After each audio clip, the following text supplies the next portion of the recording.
túmọ̀ wá kú dédé àkókò tí a bára wa àárọ̀ ọ̀sán tàbí alẹ́ irú àkókò tí ìbá tiẹ̀ jẹ́ gẹ́gẹ́ bí ọ̀sẹ̀ àkọ́kọ́ nínú oṣù ìkẹrin ọpẹ́ pàtàkì fi orúkọ Olúwa tó tún gbé àpàdé lónìí yìí lórí ètò wa ìtọ́sọ́nà Ọlọ́run. Ọpẹ́ pàtàkì fún Ọlọ́run fún àwọn tí a ti gbé yẹ̀wò láwọn ọ̀sẹ̀ tó kọjá tó tún fa láǹfààní láti tó kíyèsí ọ̀rọ̀ rẹ̀ ní wákàtí yìí. Ó rọ̀ fẹ́ Kristi kó máa bẹ́sí fún yín kí ọwọ́ rẹ̀ kó wà lára yín. Etí èṣù ń rò pé òun fi pa yín yẹn kó fún yín ní ìyè pẹ̀tẹ́lẹ̀ tó rò pé òun dé yín mọ́ yẹn agbára Ọlọ́run kí ó fa yín bó ti fa irun ìsíkẹ́lì ní pẹ̀tẹ́lẹ̀ yẹn kó fa yín lọ sórí òkè téńté ibi tí ó jẹ́ ìpín àti ipò tọ́lọ́run tó yẹ sí lórúkọ Jésù Kristi Olúwa wa. Lórí ètò ìtọ́sọ́nà Ọlọ́run náà ni àwa fẹ́ gbé lórí gbígbé ìgbé ayé ìtọ́sọ́nà nítòótọ́ gbígbé ìgbé ayé ìtọ́sọ́nà nínú ìwé Jóòbù orí 22 ẹsẹ̀ 21 Job 22:21 ó ní fi ara rẹ̀ súnmọ́ Ọlọ́run. Ǹjẹ́ pé tí a bá wo kí ló lè mú ìdàrúdàpọ̀ tí máa ń bá ayé ènìyàn kí ló lè tàn òun náà ni ìgbé ayé tí ó ń gba ìtọ́sọ́nà lọ́wọ́ Ọlọ́run, ìgbé ayé tó so mọ́ ìpinnu rẹ̀, ìgbé ayé tó so mọ́ ète rẹ̀. Ó ní fi ara rẹ̀ súnmọ́ nígbà náà èrè yóò wà. Ọ̀pọ̀lọpọ̀ tá a bá wáyé lónìí yìí confusion everywhere, chaka everywhere. Kí ló ń jẹ́ kí àwọn èèyàn balẹ̀? Nítorí lè fún wa ní ìfọ̀kànbalẹ̀ inú tá ń là kọjá ó ní pé o mọ̀ Ọlọ́run wà pẹ̀lú rẹ̀. Nítorí lè fún ọ ní ìfọ̀kànbalẹ̀ inú tó ń là kọjá ní kó mọ̀ pé Ọlọ́run bẹ pẹ̀lú rẹ̀. Nítorí fún ọ ní ìfọ̀kànbalẹ̀ ní pé kó mọ̀ pé ó ní Ọlọ́run. Kéèsì àfẹnujẹ́ tó ní ẹ̀rí nínú ọkàn rẹ̀ tẹ́mi Ọlọ́run jẹ́rìí gbé tọ́rọ̀ Ọlọ́run jẹ́rìí gbé pé ó ní Ọlọ́run. Bí yẹn bá wà ọkàn rẹ̀ ó balẹ̀. Yìí tó lè jẹ́ ìrírí rẹ̀ tó lè jẹ́ ìrírí ìlú orílẹ̀-èdè àdúgbò ẹbí iṣẹ́ ọkàn rẹ̀ ó balẹ̀ pé mo ní Ọlọ́run. Torí ó ń jẹ́rìí gbé àwọn ó ní ẹ̀mí pẹ̀lú ń jẹ́rìí gbé wá pé a jẹ́ ọmọ Ọlọ́run. Kí ló máa mọ́kàn àwọn tí ń wakọ̀ ojú omi ọkọ̀ ojú òfurufú balẹ̀? Wọ́n ní kíníkà tá ń pè ní compass tí wọ́n fi máa ń gbé àtàchì ara wọn mọ́ ibi tí wọ́n ti fi bọ̀ àti ibi tí wọ́n ń lọ. Wọ́n ò lè sọ̀rọ̀ lójú òfurufú nígbà tí compass yẹn bá ti wà pẹ̀lú wọn. Wọ́n à lè sọ̀rọ̀ lójú omi, wọ́n à lè lọ́lọ́ forí sọ àpáta lónú òkun torí pé n ti ń tọ́ wọn ń bẹ nínú ọkọ̀ tí wọ́n ń gbà. Ọ̀rọ̀ Ọlọ́run kí ló wà fún lónìí? Kí lẹ́mìí Ọlọ́run wà fún lónìí yìí? Dẹ́ pápá jùlọ àwọn adarí tí Ọlọ́run yàn fún wa gbogbo àwọn àjọmọ Ọlọ́run adarí tí Ọlọ́run yàn fún ọ yóò adarí tí ò ní ṣe ọlọ́nà ni. Wípé ẹnìkan gbà mí ẹnìkan ṣe kí n sáwọn gẹ́gẹ́ ti jọmọ Ọlọ́run àbọ́sọ́wọ́ wòlíì èké pọ̀ rẹpẹtẹ fásitì èké pọ̀ àpọ̀sù wọ́n ya pa tẹ̀sù gbé kalẹ̀ àtàtà gbéra wọn kalẹ̀ ṣùgbọ́n sọmọ Ọlọ́run ni wọ́n tó fi lè yàn ọ́ sí ọ̀dọ̀ àwọn tí ó fi ẹ̀mí Ọlọ́run àti ọ̀rọ̀ Ọlọ́run tọ́ ọ. Sọ́gbà tá a wá ní ọ̀rọ̀ Ọlọ́run tá a ní ẹ̀mí mímọ́ tá a ní àwọn aládarí rere tó ní ẹ̀mí mímọ́ láti máa tọ́ wa ó sọ ní wòjìrì máa lómi fún ọ nílùú sọ àgùntàn ọkàn mi tá a bá nílùú wọn kí ló tó gbà á lẹ́rù.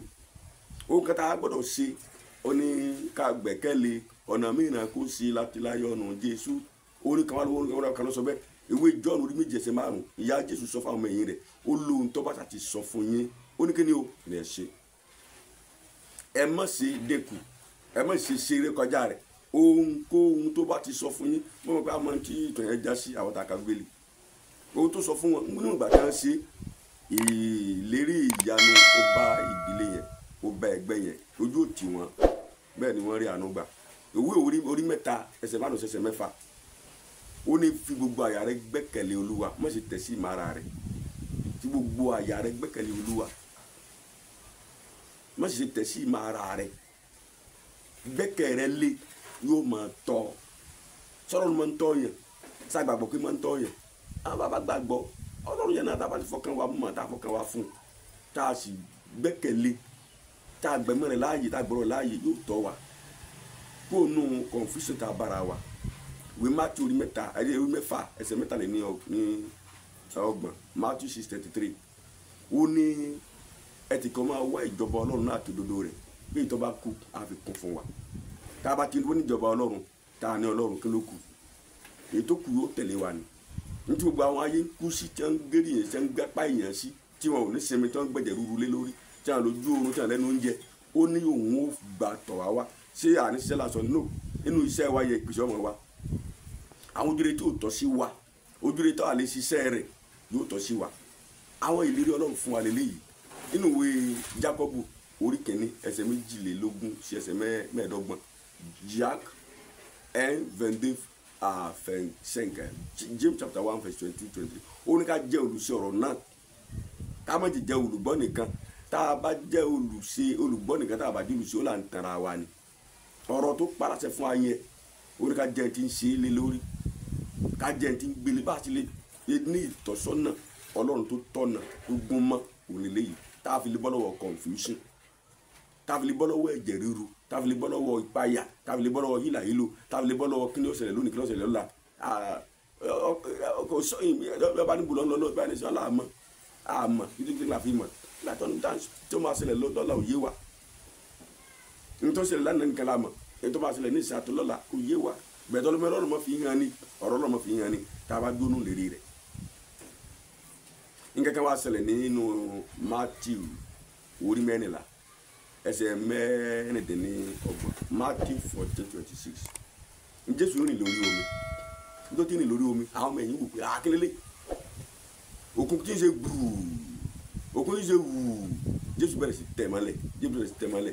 àwọn ọmọ ẹ̀yìn sì wà ní gbangbala àtàwọn lélẹ́yìí àwọn kan ní wọn ni àwọn kan ní ọ̀rọ̀ ni àwọn kan lẹ́mí ẹ̀mí inú òkun ni Jésù lè mẹ́ ni apọ́sù Peter wa ní tó wáyé pé wọ ni pàṣẹ kébì náà máa bọ̀ ó ní máa bọ̀ bó ti rí ìjì ìgbì tí Jésù ń tẹ̀ mọ́lẹ̀ apọ́sù Peter rí tí ń rìn lórí omi yẹn ó tí ń lórí ìjì yẹn bí ìjì yẹn ṣe ń pọ̀ sí bẹ́ẹ̀ ni apọ́sù Peter bẹ̀rẹ̀ sí rí Olúwa gbà mí má jẹ́ n parun Olúwa bá fà lọ́wọ́ ìyẹn ni pé nígbà tí a bá fẹ́ máa tọpasẹ̀ ìtọ́ni Ọlọ́run ìlànà Ọlọ́run àwọn ìjì lọ́tún lọ́sì máa ń wà ẹlòmíì lórí àlàáfíà ẹlòmíì lórí ẹbí ẹlòmíì lórí àjẹ àmú ẹlòmíì àtàfúlà ẹlòmíì lórí iṣẹ́ ìránṣẹ́ ẹlòmíì lórí ètò ìṣúná ẹlòmíì lórí ilé ìwé rẹ̀ lóríṣiríṣi àwọn ìjì báyẹn lè sọ gbà tí wà láti fi ìgbàgbọ́ wa ẹlòmíì ti ṣeré sá lórí ìjì tó dìde sí ìgbàgbọ́ wọn sí ìrètí wọn sí ìjẹ́wọ́ wọn kìí ṣe nǹkan títún bí ìjì bá dìde nínú ìjẹ́wọ́ wa nígbà tá a bá ń tẹ̀lé Ọlọ́run tá a bá ń wá ipa ìlànà rẹ̀ kìí ṣe nǹkan títún ohun tó ṣeéṣe kó wà ní tí ó sì wá gan tí a bá ní òní wá bí ẹni pé ń tàn wá ni ṣùgbọ́n gbígbẹ́kẹ̀lé rírì àti pé a ní bá a ṣe lórí kí la yàn ipa ayé la tọ́ ni àbí pa Ọlọ́run kò sí dáwọ́ tó ti dé bá wa tí ó ti bá yàn rí oríṣiríṣi Ọlọ́run pàápàá sì tún ní ọ̀nà àbáyọ nínú àwọn tí ń bá wa yẹn láti fa lọ́nà àbáyọ kóònù rẹ̀ tí a bá yàn láti tẹ̀lé alẹ́ nígbà tí ìjì yẹn bá dìde o aláǹfààní àti yàn ìjì ayé kó bá wa lọ àbí ká dúró nínú Ọlọ́run kó gbà wá nù rẹ̀ bó ti gba Pétérù yóò gbà ọ́ lórúkọ la Jésù ibi tí a dúró ma lónìí nínú ìgbaniníyànjú nìyí níbi ó ti wá ìlànà yẹn rí dúró nínú rẹ̀ nínú ohunkóhun àbílábẹ́ ohunkóhun tó lè mọ wá sí ọ̀nà rẹ̀ Olúwa yóò di ọmọ títí tó pẹ́ lórúkọ Jésù Kristi Olúwa wa wọlé kí nàìjíríà máa là ń gbọ́ àwọn àdírẹ́sì wa náà ní ẹ̀rí yẹn táàfù pàdé ní ọ̀sẹ̀ míì táàfù tuntun wá fún wa láàfin Olúwa fún yín.